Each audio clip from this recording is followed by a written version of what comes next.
이름교회 먼저 소식을 잠깐 말씀드리면, 이름교회 성도님들은 잘 지내고 계십니다.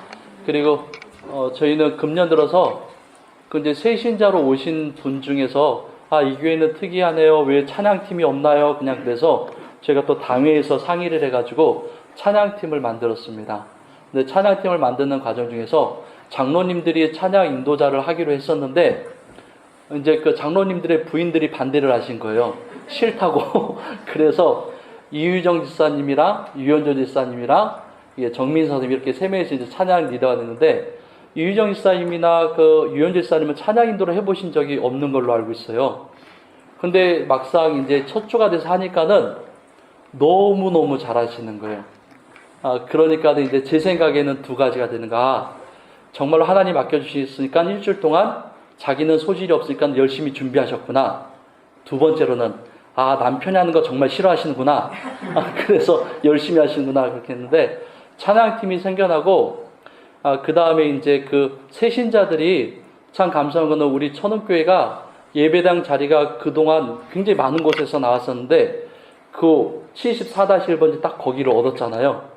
그게 참 하나님의 놀라운 은혜인 것 같아요. 왜냐면 개척해도 새신자들이 없는데, 오신 분들만 10명은 되는 것 같아요. 근데 정착한 분들은, 근데 아직은 놀라지 마세요. 정착한 분들은 아직은 그렇게 없는데, 이제 거의 다 이제 오셨다가 가시고 하는데, 그래도 계속 오시는 분들이 있으시기도 하고, 그래서 성도님들이 열심히 자기 맡은 일을 다 하십니다. 그래서 참 감사하고, 또 여기서 우리 천흑교에서 제일 훈련도 열심히 받고 열심히 하셨던 분들이 또 가셔서 그렇게. 그래서 이름교회는 재정적으로 제가 지난 주간에 지난 8월부터 이렇게 헌금을 제가 이렇게 주중에 한번 이렇게 계속 계산을 해봤어요. 그러니까는 참 감사한 거는 이렇게 부족한 달이 한 번도 없었던 것 같아요. 성도님들이 경제적으로 어려운데도 열심을 내셨고, 희한하게 정말 이게 하나님 맞는 것 같아요. 목사님들이 개척교회를 하면 하나님께 도우시는 게 있다고 그랬거든요. 근데 보니까는 이제 어느 달에는 11조는 다 모두 다 내시지만 어느 달에는 감성금과 여러 가지로 이렇게 안 되는 달이 있어요, 보니까는. 근데 희한하게 그 달은 전혀 알지 못한 외부에서 이렇게 헌금이 들어와서 또 똑같은 수준으로 이렇게 맞춰지는 경우를 경험하게 되니까, 하나님께 진짜 하나님의 교회는 하나님이 이렇게 채워가시는구나 경험하게 됩니다.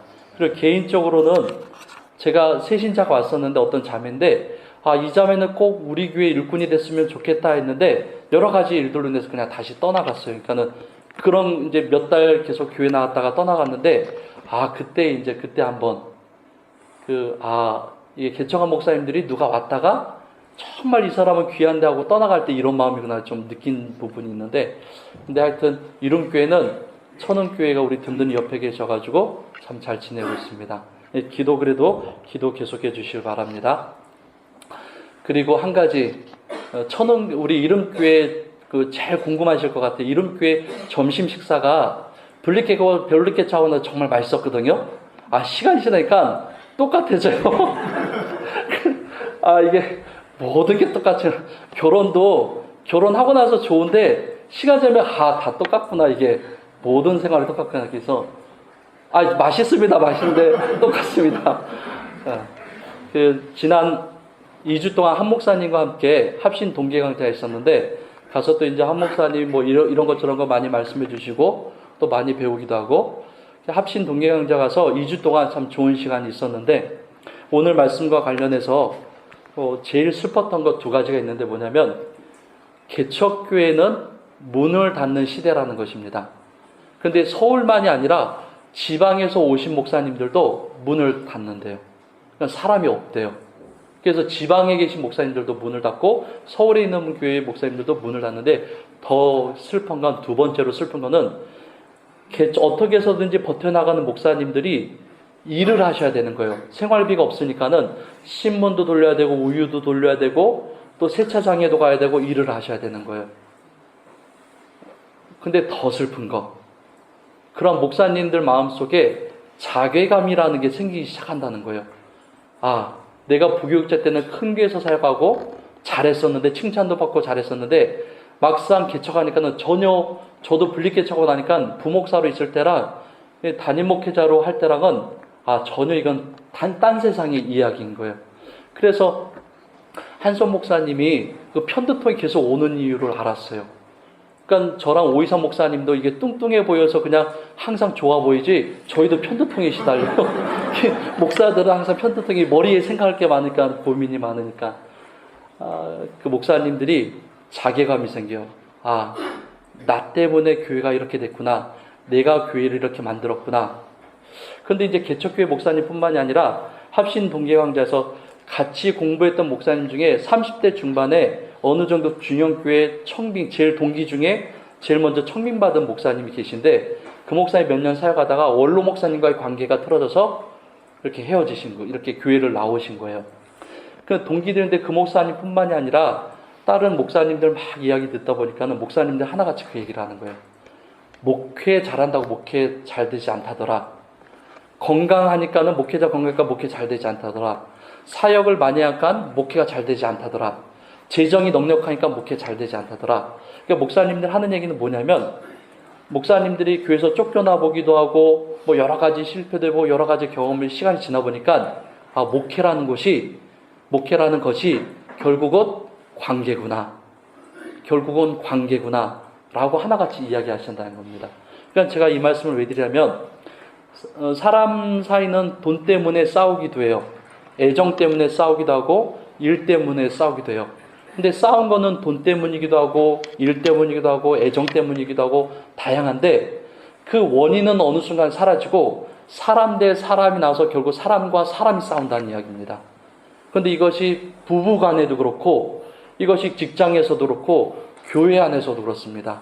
그러니까 싸움을 만든 돈이 있는데 싸움을 만든 원인이 있는데 그것이 어느 순간 사라지고 그냥 그 두 사람만 와서 그렇게 피 튀기면서 싸우고 있는 거예요. 목사님들이 그래서 하나같이 하는 말이 목회를 잘한다는 것은 관계가 좋은 것이구나라고 이야기한다는 것입니다. 근데 제가 이 말씀을 왜 드리냐면 목사님들이 자괴감이 생기고 또 여러 가지 목회하다 힘든 일이 생기면 그 무슨 고백하면 당신 때문이라고 이야기한다는 거예요. 당신 때문에 이런 일이 벌어졌고 당신 때문에 이렇다는 거예요. 저는 오늘 말씀을 보면은 18장에 보면은 사울이라는 왕이 이스라엘의 초대 왕입니다. 사울 왕과 다윗이라는 우리가 잘 아는 다윗과 사울 왕은 처음부터 사울이 죽이려고 쫓아다니고 다윗은 도망다니고 그런 관계가 아닙니다. 사울과 다윗은 정말 혈연을 피를 나눈 사이가 아닌데도 얼마나 사랑스러운 사이였는지 모릅니다. 그런데 오늘 말씀에 보면은 7절 말씀 보십시오. 여인들이 뛰놀며 노래하여 이르되 사울이 죽인 자는 천천히요 다윗은 만만이로다 한지라. 그 사울과 다윗이 정말 좋은 사이였는데 정말 사랑하는 사이였는데 오해하시면 안 됩니다.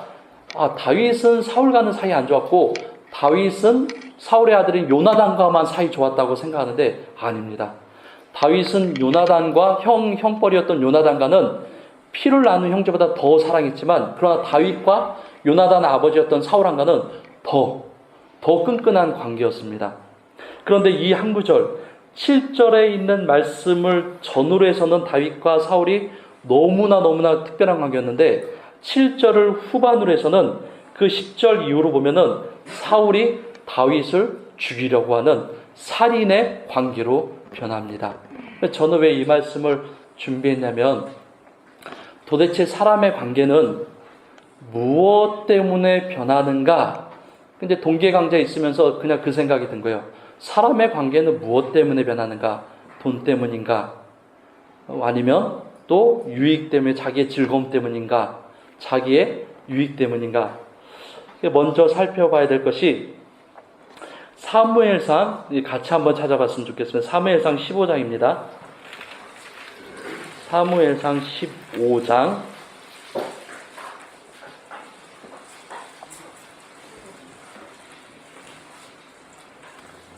10절에서 31절 말씀입니다. 근데 다 읽을 수는 없고 11절 말씀 15장 11절 말씀을 같이 사무엘상 15장 11절 말씀을 같이 한번 읽어보겠습니다. 시작.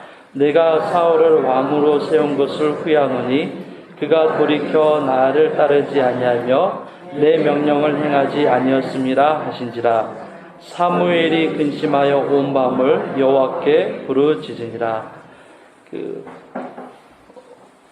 사울 왕을 누가 세웠냐면 하나님이 세우셨습니다. 이스라엘 백성의 초대 왕으로 하나님이 사울 왕을 세우셨습니다. 누구를 통해서 세우셨냐면 사무엘이라는 선지자를 통하여 하나님께서 세우시게 됩니다. 그런데 하나님과 사울의 관계를 보면 사무엘상 13장과 15장에 하나님께서 사울 왕을 직접 왕으로 세우신 다음에 하나님께서 두 번 후회를 합니다. 내가 사울을 왕으로 세운 것을 후회하노라 라고 고백을 합니다. 저와 여러분들도 이 말씀을 보시면서 하나님은 왜 사람을 사랑했으면 끝까지 사랑하셔야지 왜 하나님은 저 사람을 사랑한 것을 왜 후회한다라고 말씀하실까? 이유가 있습니다. 11절 말씀 중간에 보면 이렇게 성경에 기록이 됩니다. 그가 돌이켜 나를 따르지 아니하며 내 명령을 행하지 아니하였습니다. 하나님이 사울을 안 사랑했느냐? 사랑했습니다. 그러니까 왕으로 세웠죠. 그런데 성경은 하나님이 사울을 후회한다라고 그러셨어요. 근데 왜 후회할까?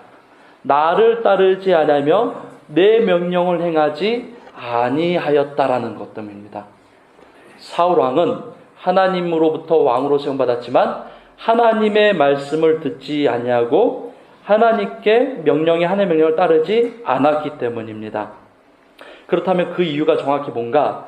15장 2절 3절입니다. 15장 2절 3절 한번 이번에는 제가 한번 읽어보겠습니다. 만군의 여호와께서 이같이 말씀하시기를 아말렉이 이스라엘에게 행한 일 곧 애굽에서 나올 때에 길에서 대적한 일로 내가 그들을 벌하노니 지금 가서 아말렉을 쳐서 그들의 모든 소유를 남기지 말고 진멸하되 남녀와 소아와 젖먹는 아이와 우양과 낙타 나귀를 죽이라 하셨나이다 하니. 그러니까 하나님이 사울 왕에게 명령을 합니다. 아말렉 족속을 죽여라. 그런데 성경에 보면은 진멸하되라고 써 있습니다. 이 진멸하라는 단어는 뭐냐면 여호수아서의 핵심입니다. 하나님께서 여호수아와 이스라엘 백성들을 향하여 뭐라고 명령하시면 가나안 땅에 들어가거든 7 족속을 비롯하여 가나안 땅에 있는 모든 것을 진멸하라. 그래서 여리고성을 진멸합니다. 아이성을 진멸합니다. 그 후에 성들이 이제 차로차로 정복해 나가는데 중요한 것은 진멸은 뭐냐면 씨도 남기지 않게 제거한다는 뜻입니다. 예를 들어서 여리고성을 생각하면 됩니다. 여리고성 고고학자들이 여리고성에 성터 남아있다고 하는데 다 부신 다음에 불태워버립니다. 왜 불태우냐면 하나도 남김없이 멸하려는 의미에서 성을 다 점령하고 부셔버린 다음에 불태워버립니다. 생명이 존재하지 않도록 하기 위해. 그러니까 진멸의 방식은 무슨 의미냐면 하나님이 상천하지의 하나님이시다는 것을 드러내고 하나님이 사랑하시는 이스라엘 백성은 그 누구도 건드려서는 안 된다는 의미가 있는 것이 진멸입니다. 그런데 아말렉 족속을 하나님 뭐라 하냐면 진멸하라. 왜 그러냐면 출애굽할 때에 아말렉 족속이 이 길을 방해했습니다. 그러니까 하나님이 친히 출애굽을 시켜서 이끌어 나오신데 아말렉이라는 족속이 방해할 때 마치 하나님을 방해한 것과 동일하게 여겨집니다. 그러니까 하나님은 그 일을 기억하셨다가 사울 왕에게 명령합니다. 진멸하라. 그 민족이 나를 우습게 여겼고 나를 가볍게 여겼느라 진멸하라. 그래서 성경에 보면은 3절에 다 죽입니다. 어린아이 죽여, 임산부 죽여, 소 죽여, 태어난 지 얼마 안 된 거 다 죽이라고 그럽니다. 그런데 사울이 하나님께 버림받은 것, 즉 하나님의 말씀을 청종하지 않고 하나님의 말씀을 행하지 않는 것이 이 부분에서 드러납니다. 9절입니다. 9절 한번 보십시오. 9절 같이 한번 읽겠습니다. 시작. 사울과 백성이 아각과 그의 양과 소의 가장 좋은 것 또는 기름진 것과 어린 양과 모든 좋은 것을 남기고 진멸하기를 즐겨 아니하고 가치 없고 하찮은 것은 진멸하니라. 사울 왕이 하나님의 말씀을 진멸하라는 이 하나님의 명령을 알고 있음에도 불구하고 다르게 해석하고 행동합니다. 뭐냐면, 그래, 하나님께 좋은 것은 좀 드리고, 그리고 별로 그렇게 하나님께 드리기에 볼품없는 것들은 말 그대로 씨가 마르도록 다 죽이면 되겠구나 하고, 그렇게 사울 왕이 임의대로 이 명령을 행하게 됩니다. 그래서 성경은 보기를 좋은 것을 남기고 진멸하기를 즐겨 아니하고라고 성경은 기록합니다. 결국 뭐냐면 사울 왕은 하나님의 말씀에 순종하지 않았습니다.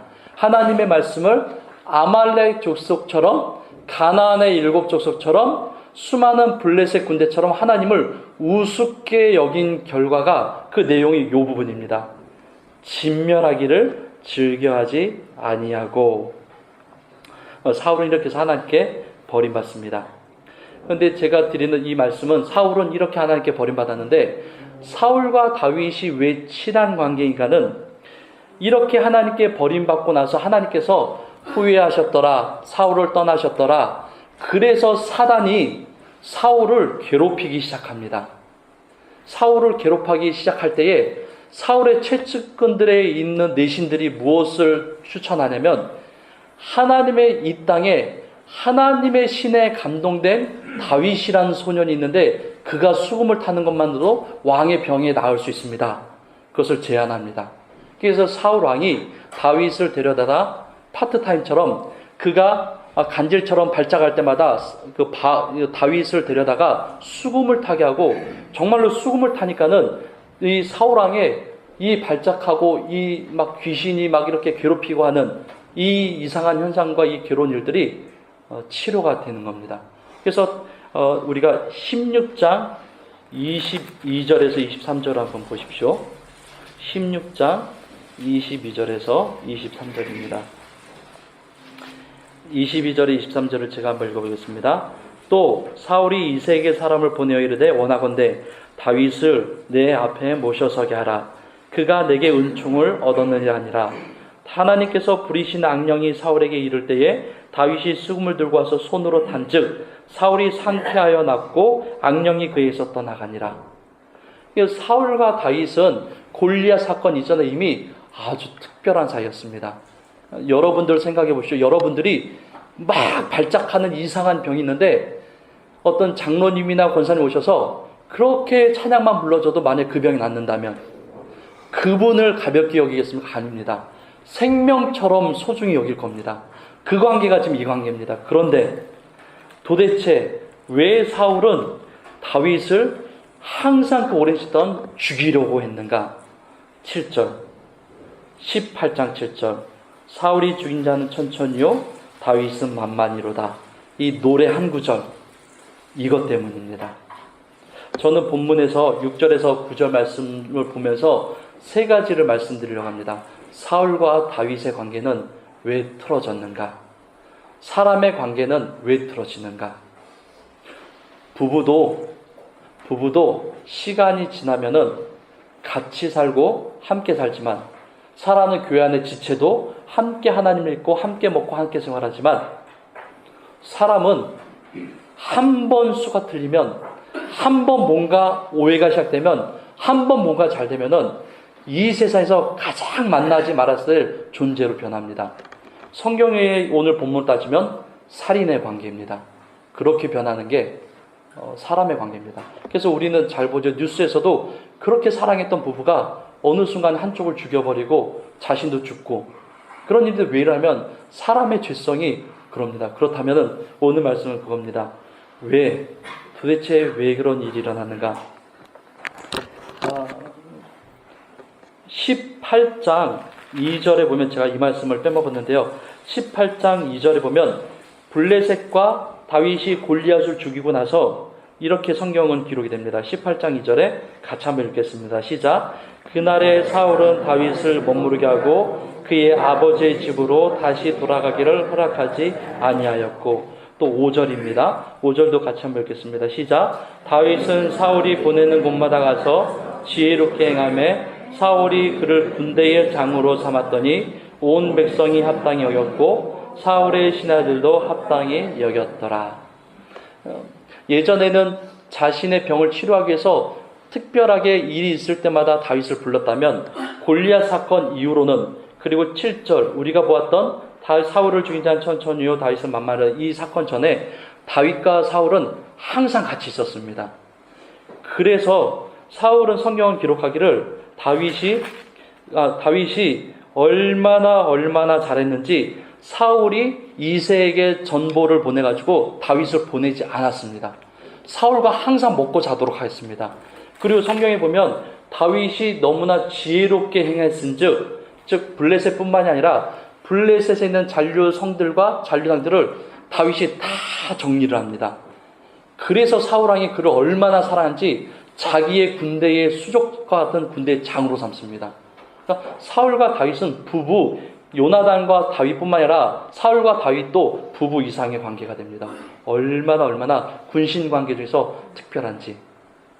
그런데 오늘 말씀에 보면 성경에 이런 부분이 있습니다. 6절에 무리가 돌아올 때에 곧 다윗이 블레셋 사람을 죽이고 돌아올 때에, 고대 전쟁에 보면은 고대 전쟁은 승리하면은 승리한 군대, 국가의 군대가 성으로 입성할 때 개선 행렬을 할 때에 모든 고대의 그 전쟁은, 뭐 지금도 그러긴 하지만 고대의 전쟁은 왕의 이름으로 행하게 됩니다. 아무리 그 왕의 수하에 특별하고 정말로 영웅 같은 존재가 있어도 개선 행렬하여 그 성으로 입성할 때는 왕의 이름을 부르게 됩니다. 그 왕, 그 나라의 왕의 이름을 칭송하게 됩니다. 그런데 오늘 사건을 보면은 6절에 무리가 돌아올 때 곧 다윗이 블레셋 사람을 죽이고 돌아올 때라고 기록이 됩니다. 그러니까 이 전쟁은, 이 사건은 성경은 기록하기를 이 전쟁은 사울의 전쟁이 아니라 다윗의 전쟁이었다라고 증거하고 있는 것입니다. 왜 고대의 전략과 전쟁과 고대의 풍습과 문화 속에서는 왕의 이름이 드러나야 되는데, 왕의 이름이 칭송받아야 되는데, 아무리 그 사람이 잘했을지라도 왕의 마차 옆에 서서 들어올 수는 있지만 그 모든 백성의 칭송은 왕이 받아야 되는데, 왜 성경은 다윗이 블레셋 사람을 죽이고 돌아올 때에 개선행렬 이렇게 표현한가? 그것은 이유가 있습니다. 왜냐하면 이 전쟁이 그냥 육신적인 일반 고대 국가의 나라와 나라의 전쟁이 아니었다는 사실입니다. 왜냐하면 저와 여러분들은 잘 압니다. 블레셋을 대표하는 골리앗이 처음에는 이스라엘을 정복하고 이스라엘과의 전쟁이었지만 시간이 지나면서 블레셋이 모욕을 하고 경멸한 대상이 이스라엘이 아닙니다. 정확히 따지면 골리앗이 경멸한 대상은 야훼 하나님입니다. 하나님을 경멸했습니다. 그래서 다윗이 사무엘상 17장 45절부터 보면은 이렇게 다윗이 이야기합니다. 다윗이 블레셋 사람에게 이르되 너는 칼과 창과 단창으로 내게 나아오냐? 나는 만군의 여호와 이름 곧 내가 모욕하는 이스라엘 군대의 하나님 이름으로 내게 나아오느라. 오늘 여호와께서 너를 내 손에 넘기시리니 내가 너를 쳐서 내 목을 베고 블레셋 군대의 시체를 오늘 공중의 새와 땅에 들짐승해 주어 온 땅으로 이스라엘에 하나님이 계신 줄 알게 하겠고, 또 여호와의 구원하심이 칼과 창에 있지 아니함을 이 무리에게 알게 하리라. 전쟁은 여호와께 속한 것인즉 그가 너희를 우리 손에 넘기시리라. 이 전쟁은 명확합니다. 다윗이 이긴 전쟁이고, 다윗이 왜 이 전쟁을 이겼냐면 하나님의 편에 서서 하나님의 이름을 위하여 싸웠기 때문입니다. 생각해 보세요. 이 전장터에 사울왕이 있었습니다. 요나단도 있었습니다. 당시 이스라엘 백성 중에 가장 탁월했던 그 두 명이 있었습니다. 그러함에도 불구하고 다윗이 이 싸움을 이겨냈습니다. 이유는 한 가지입니다. 만약에 블레셋 사람들이 골리앗이 이스라엘만 욕했다면, 그냥 하나님을 전혀 언급하지 않고 이스라엘의 하나님을 욕하지 않냐고 그냥 전쟁에 대해서만 얘기했다면, 다윗은 그 골리앗이, 블레셋을 상징하는 골리앗이 하나님을 직접 모독하고 모욕했기 때문에 참을 수 없었던 것입니다. 하나님의 이름으로 이 전쟁을 이긴 것입니다. 그러니까 이 전쟁은 사울왕의 전쟁이 아니라 하나님의 전쟁이었고 다윗의 전쟁이었습니다. 그래서 이긴 전쟁입니다. 성경은 그래서 무리가 돌아올 때 곧 다윗이 블레셋 사람들을 죽이고 돌아올 때라고 기록을 하고, 그 후에 그래서 여인들이 이스라엘 모든 성읍에 나와 노래하며 춤추며 소고와 경세를 가지고 왕 사울을 환영한데, 여인들이 떠놀며 노래하며 이르되 사울을 죽인 자는 천천히요 다윗은 만만이다, 이렇게 얘기합니다. 이상한 점이 있습니다. 뭐냐면 전쟁은 남자들끼리 하는 전쟁입니다. 남자들끼리만 하는 것입니다. 그런데 이 칭송의 노래를 부르는 사람들이 누구냐면 남자들이 아닙니다. 여자들, 무희들, 그 개선행렬 저 앞에서 여인들이 춤추면서 노래하는 것이 이 노래입니다. 생각을 해보세요. 근데 이 어마어마한 전쟁 개선행렬 가운데 앞에서는 무희들과 전령사들이 춤추면서 먼저 성에 입성할 것이고, 그 다음에 악사들이 노래를 관주를 하면서 들어갈 것이고, 그 다음에 일선의 보병들이 들어갈 것이고, 마병들과 왕과 또 휘하의 장군들이 들어갈 것이고, 나머지 군대들이 따라올 것입니다. 그런데 그 개선행렬 하는데 저 앞에서 부르는 여인들의 노랫소리가 사울에게 들렸다는 거예요. 이건 이상해요. 왜냐하면 고대 국가라고 해도 수만 명이 되는 그 어마어마한 인파 속에서 여인들이 나와서 아무리 소고를 치고 속세를 치고 노래를 부르도 그 소리가 함성 소리와 남정나와 그 병사들의 그 소리와 창을 휘두르는 그 소리 속에 묻힐 수밖에 없어요. 그런데도 성경은 이 소리가 사울에게 들렸다라고 이야기를 해요. 왜 그랬습니까? 그러면 우리는 생각해 볼 수 있어요. 그 여인들의 그 소리가 사울은 천천히요 다윗은 만만히로다, 이 소리가 컸다는 게 아니에요. 이 소리를 사울이 부정할 수 없는 소리였다는 거예요. 전장에서 다윗이 골리앗을 물맷돌로 죽이고 골리앗의 칼을 들어서 골리앗의 머리를 거의 3m나 되는 그 수백 킬로의 장갑을 가지고 있는 그 골리앗의 머리를 쳐내버립니다. 그것을 누가 보냐면 사울왕이 보고 요나단이 보고 군대장이 있던 아브넬이 봅니다. 두 눈으로 그것을 직접 보고 있습니다. 그래서 사울왕이 아브넬을 통하여, 군대장관이었던 아브넬을 통하여 저 아이가 누구냐 좀 알아봐라 하고 알아오게 됩니다. 사울왕의 머릿속에, 사울왕의 두 눈 속에는 머릿속에 무엇이 기억되냐면 자신이 왕이고 자신이 용사였고 자신이 이 싸움을 이겨야 되는데, 그 골리앗을 누가 죽였냐, 자기가 아니라 다윗이 죽인 것을 사울왕은 분명히 알고 있습니다. 그러니까 저 멀리서 여인네들이 사울은 천천히요 다윗은 만만히로다, 이 소리가 안 들릴 수가 없는 거예요. 예를 들어 보겠습니다. 교회 안에서 제가 누군가와 싸웠어요. 근데 주일날 왔어요. 예배가 끝나고 식당에서 밥을 먹는데 저 멀리서, 심지어는 제가 식당에서, 천우교회 식당에서 밥을 먹는데 1층에서 누가 막 소탁 막 제 얘기를 해요. 들릴 것 같아요? 안 들릴 것 같아요? 안 들리죠. 근데 이거는 좀 과장됐죠. 들릴 수가 없죠. 층이 다른데. 근데 만약에 같은 공간에서 저 끝에서 누가 소탁 하면 들릴까요? 안 들릴까요? 들립니다. 개미가 말해도 들립니다. 네, 좀 과장됐습니다. 근데 왜 들리냐면 그 소리가 이미 내 마음 속에 있기 때문에 들린다는 것입니다. 저는 요새 아내와 참 여러 가지 일이 있는데 그 전에 이 말씀을 드려야 됩니다. 그래서 그 사울왕은 여인들이 하는 그 소리를 듣게 됩니다. 그래서 그것을 잊을 수 없어서 이 성경은 그것을 다 사울을 죽인 자는 천천히요 다윗은 만만히로다 라고 기록을 하게 됩니다. 사울의 귀에 들린 것은 무슨 소리였습니까?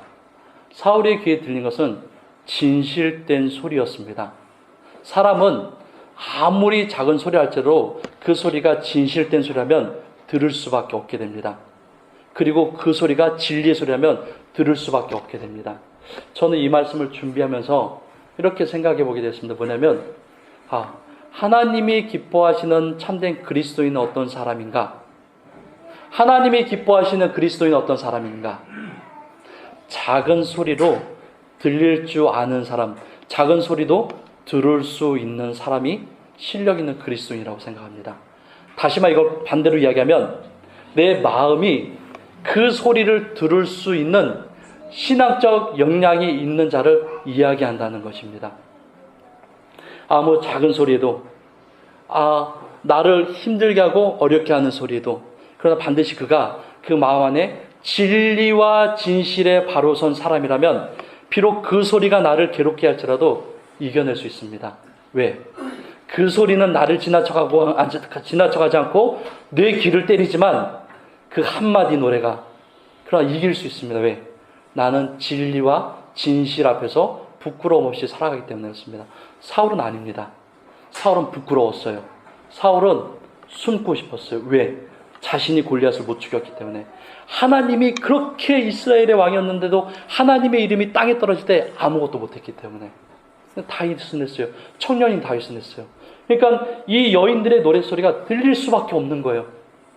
마지막으로 8절 말씀을 한번 같이 보겠습니다. 8절입니다. 시작. 사울이 그 말에 불쾌하여 심히 노하여 이르되 다윗에게는 만만을 돌리고 내게는 천천만 돌리니 그가 더 얻을 것이 나라 말고 무엇이냐 하고.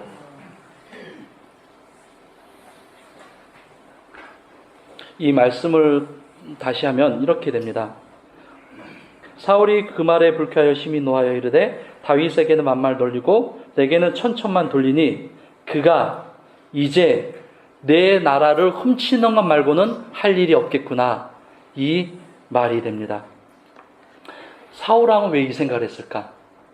사실 과장되지 않았어요. 왜냐하면 그냥 사울이 들은 말은 사울은 천천히요 다윗은 만만이다. 그래서 그 마음의 괴로움이라 할지라도 그래 뭐 그 사실이니까 내가 잘못했으니까 내가 부끄럽겠지만 그냥 넘어갈 수 있어요. 그런데 8절에 보면 사울은 무엇을 생각해? 저놈이 내 나라를 이제는 넘보는구나. 저놈이 백성들을 등에 업고 이제는 내 자리를 빼앗겠구나. 그래서 10절에 가면은 10절 이후에 보면은 사울에게 다시 악령이 그를 괴롭히면서 사울이 다윗을 죽이려는 살인의 행위가 시작되게 됩니다. 근데 왜 사울은 그렇게 생각했을까? 그냥 그 노래소리를 듣고 말면 되지 왜 다윗이 내 나라를 뺏겠구나 라고 생각을 했을까? 이유가 있습니다. 사울이 그냥 생각한 것이 아니라 그냥 그 감정이 틀어진 것이 아니라 이유가 있습니다. 사무엘상 13장 14절입니다. 오늘 또 이렇게 많이 찾긴 하지만 13장 14절입니다.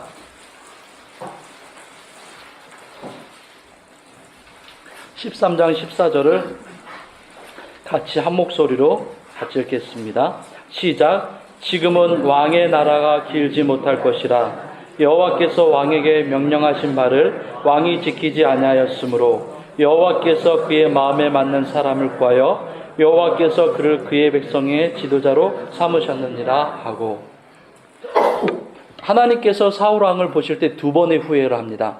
처음엔 블레셋과의 전쟁이 있을 때 사무엘 선지자가 7일을 기다려라 했음에도 불구하고 상황이 다급해지자 사울 왕이 하나님께 번제와 제사를 드립니다. 이게 하나님께서 그를 후회하시게 됩니다.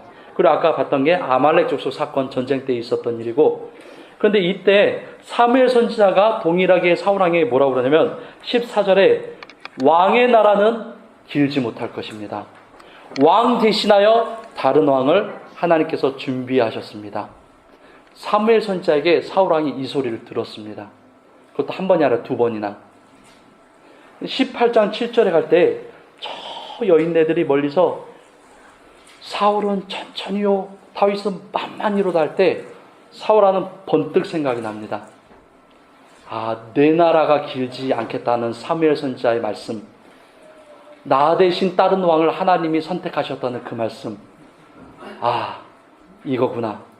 그래서 사울 왕이 생각합니다. 이놈이 내 나라를 이제 빼앗을 거 외에는 없겠구나. 사람은 언제 순식간에 변할지 모릅니다. 그러나 정확히 말하면 단지 이 사울이 죽인 자는 천천히요 다윗은 만만히로다. 단지 이 노래가 사울이 다윗을 살인하도록 만들었습니까? 아닙니다. 다윗이 골리앗을 죽인 사건, 그리고 수많은 여인네들과 수많은 사람들이 다윗을 만만이라고 불렀던 그 노래, 그것이 사울과 다윗의 관계를 틀어막고 사울이 다윗을 죽도록 만들었느냐? 아닙니다.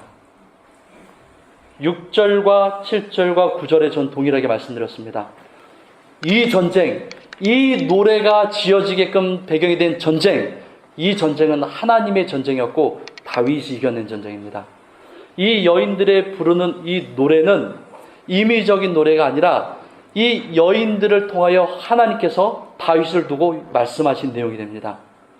9절을 통하여 8절을 통하여 우리는 확인할 수 있는 것은 이미 사울은 하나님께 후회하심을 입은 사람이라는 것입니다. 저는 말씀을 이렇게 묵상하고 정리하면서 사울이 이긴 전쟁도 아니고 하나님이 우습게 여길 때 사울은 가만히 있었고 다윗은 죽도록 피를 흘리며 싸웠고 그리고 이 여인들의 만만이란 이 고백이 단순하게 육신적인 승리만을 의미하는 것이 아니라 하나님께서 다윗을 통하여 내지고자 하는 그 뜻이 담겨 있고 동일하게 사울 왕은 이 노래로 인하여 다윗과 틀어진 것이 아니라 이미 사울 왕은 하나님과의 관계를 이미 벗어난 자의 길을 가고 있다는 것. 이 세 가지의 말씀을 묵상하다 보니까는 무슨 생각이 들면 사람의 관계는 사람 사이에서 이루어지지만 그것이 사람 때문은 아니라는 것입니다. 그리스도인이 하나님의 백성으로 살아갈 때, 여러분들이 하나님의 백성으로 살아갈 때 삶의 자리에서 무슨 일이 벌어지고 누군가와 문제가 틀어지고 어떤 일이 일어났을 때 우리는 그렇게 얘기합니다. 저희 때문이라고. 또 때로는 나 때문이라고 얘기합니다. 그냥 정말 그것 때문입니까? 아닙니다. 오늘 본문이 얘기해 준 것은 당신과 하나님의 관계가 틀어졌기 때문이라고 이야기합니다. 사울이 다윗을 죽이고 싶어하는 것, 이 여인네들의 노래 때문입니까? 아닙니다. 이미 사울은 스스로가 압니다. 하나님께 버림받았고 하나님의 길에 서지 않는 왕의 길을 가고 있다는 것을 사울은 압니다. 여러분들도 동일합니다. 무슨 문제가 있을 때 우리는 남 탓을 하고 내 탓을 하고 다른 데다 이유를 둡니다. 더 보셔야 됩니다. 하나님과 나의 관계는 어떤가 봐야 됩니다. 저는 아내와의 요새 아내가 너무 이제 불리게 차고 나서 이래저래 일을 하는데 그 아내가 저를 굉장히 못마땅해 합니다. 못마땅해 하는 이유는 한 가지예요. 뭐냐면 제가 아내를 도와주지 않아서. 근데 진짜로 제가 아내를 도와주지 않느냐? 아니에요. 제가 보시다시피 엄청 도와주게 생겼죠. 엄청 많이 도와줍니다. 엄청 많이 도와줘요. 근데 제가 이렇게 조금 시간이 지나면서 깨닫는 것이 무엇이냐면 내가 도와주고 싶을 때와 아내가 도움받고 싶을 때가 다르다는 거예요. 저는 제가 좋을 때 도와줘요. 그래서 아내가 쉬면서 TV 보고 있을 때 가서 괜히 발 마사지 해주고 뭐 어깨 하는데 하지 말라고 그래요. 집중 안 된다고. 근데 제 입장에서는 도와준 거예요. 그래서 저는 그날 아내를 엄청 도와줬다고 생각을 해요. 근데 아내가 원하는 것은 아이들 때문에 힘들 때 그리고 아빠가 목사니까는 아이들을 제대로 야단치고 제대로 훈육하고 제대로 기르기 원하는 걸 도와주고 싶은데 저는 또 그러니까 저는 저 나름대로 도와준다고 하지만 아내는 아내 입장에서 맞는 일들이 있지 않기 때문에 도와준다고 생각 안 하는 거예요.